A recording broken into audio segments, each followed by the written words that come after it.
ختم الله على قلوبهم وعلى سمعهم وعلى أبصارهم غشاوة ولهم عذاب عظيم.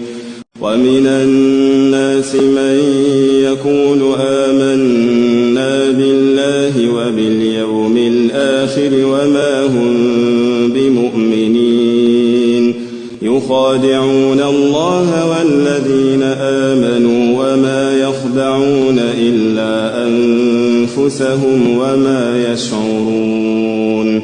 في قلوبهم مرض فزادهم الله مرضا ولهم عذاب أليم بما كانوا يكذبون.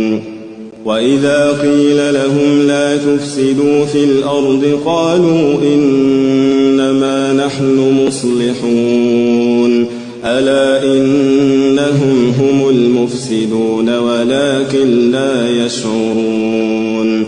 وإذا قيل لهم آمنوا كما آمن الناس قالوا أنؤمن كما آمن السفهاء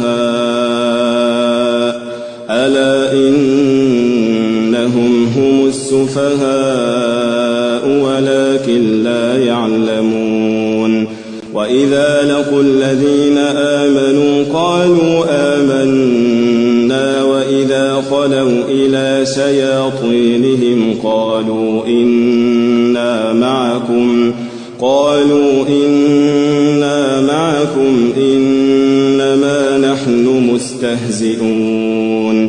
الله يستهزئ بهم ويمدهم في طغيانهم يعمهون. أولئك الذين اشتروا الضلالة بالهدى فما ربحت تجارتهم وما كانوا مهتدين. مثلهم كمثل الذي استوقد نارا فلما أضاءت ما حوله ذهب الله بنورهم وتركهم في ظلمات لا يبصرون.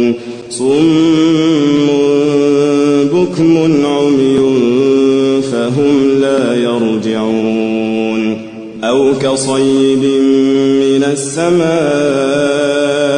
فيه ظلمات ورعد وبرق يجعلون أصابعهم في آذانهم من الصواعق حذر الموت والله محيط بالكافرين. يكاد البرق يخطف أبصارهم كلما أضاء لهم مشوا فيه وإذا أظلم عليهم قاموا ولو شاء الله لذهب بسمعهم وأبصارهم إن الله على كل شيء قدير.